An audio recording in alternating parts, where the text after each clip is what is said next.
जय हिंद साथियों। भारतीय किसान लोक शक्ति की तरफ से मैं राष्ट्रीय अध्यक्ष मास्टर स्वराज भारतीय किसान लोक शक्ति सभी देशवासियों को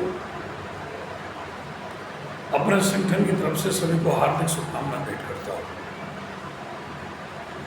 साथियों, लगभग 3 माह से बराबर धरना चल रहा है। कल भी जब हम धरने पर बैठे हुए थे तो हमारे साथियों के विचार आए कि अध्यक्ष जी घोषणा करो, हम दीपावली, गोवर्धन, भैया दूज ये त्यौहार कोई नहीं मनाएंगे। हमने सबसे सलाह मशवरा की, सबको समझाया और बताया भैया त्यौहार मनाओ, साल भर में त्यौहार आता है, खुशी का दिन है। बहन बेटी भी भैया दूज का इंतज़ार करती हैं। किसान के धन का, गौ के धन का पूजा होती है, श्री कृष्ण जी की पूजा होती है, भगवान श्री राम की पूजा होती है। अगर आप त्यौहार नहीं मनाओगे तो परमपिता परमात्मा भी आपका बुरा मानेगा। साथियों, हमने कल धरने से दीपावली, गोवर्धन और भैया दूज तक को धरना स्थगित कर दिया। उसके बाद धरना तुरंत अपनी स्थिति में लौट के आ जाएगा। साथियों, भगवान श्री राम जब माता जानकी को दुष्ट रावण अपहरण करके धोखे से ले गया बाबा जी के भेष में आकर के, तो राम और लक्ष्मण अकेले रह गए थे। लेकिन वो अकेले रहने के बावजूद हिम्मत नहीं हारी। हे खग मृग हे मधुकर श्रेणी, तुम देखी सीता मृग नैनी। वो पशु पक्षी पेड़ पौधा सबसे सीता की खोज करते रहे, पूछते रहे और सुग्रीव से फिर मित्रता की और एक सेना बनाई भालू बंदरों की। इसमें जाम्बंग, अंगद, नल, नील, हनुमान, सुग्रीव सभी उनकी सेना में सम्मिलित हुए और एक बहुत बड़ा दल इकट्ठा किया। और जो अपने आप को त्रिलोक विजयी रावण कहता था, रावण है रावण, कुंभकर्ण, मेघनाद, मारीच, इनका सबका वध किया भगवान श्री राम। साथियों, हमारे चारों तरफ भी हमारी जमीन को हड़पने वाले, जिसको माता के रूप में माना जाता है,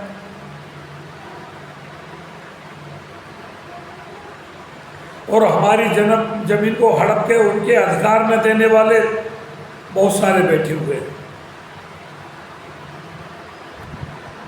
अब इनके लिए भी एक सेना की जरूरत है, जैसे भगवान श्री राम को सेना की जरूरत पड़ी।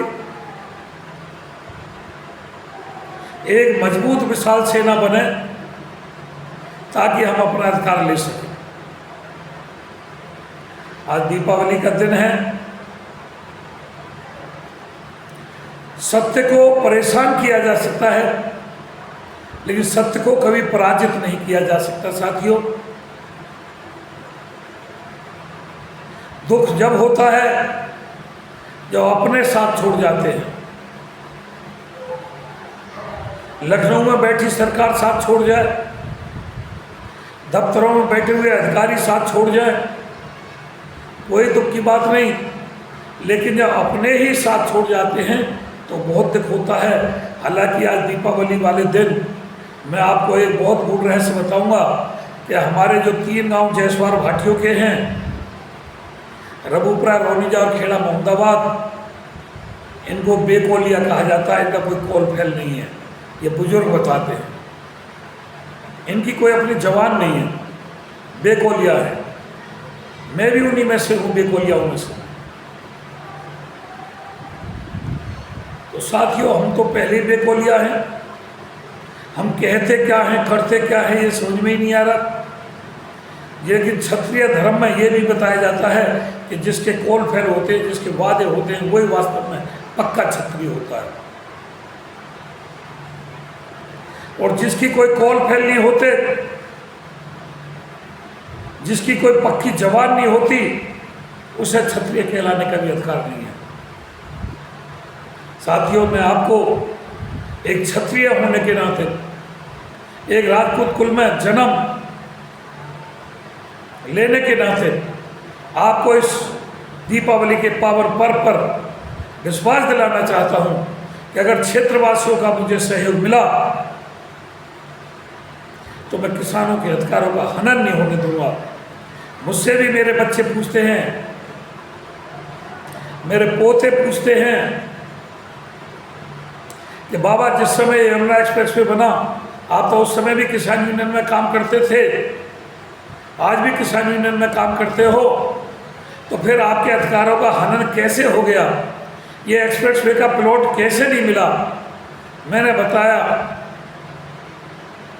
बच्चों, एक्सप्रेस वे का प्लॉट तो मिल जाता, लेकिन हमारे कुछ ऐसे हो गए हैं जो ये नहीं चाहते कि किसानों को यमुना एक्सप्रेस वे का आवासीय प्लॉट मिले, यमुना एक्सप्रेस वे का अतिरिक्त मुआवजा मिले, किसानों की आबादी बचे, किसानों को बढ़ा हुआ मुआवजा मिले, किसानों का सर्कल रेट बढ़े। हमको कुछ लोग खुशहाल देखना नहीं चाहते, और वो कौन है? इनकी वो हमारे अपने ही हैं जो हमको खुशहाल देखना नहीं चाहते। साथियों, जैसे भगवान श्री राम का बालू बंदर बीच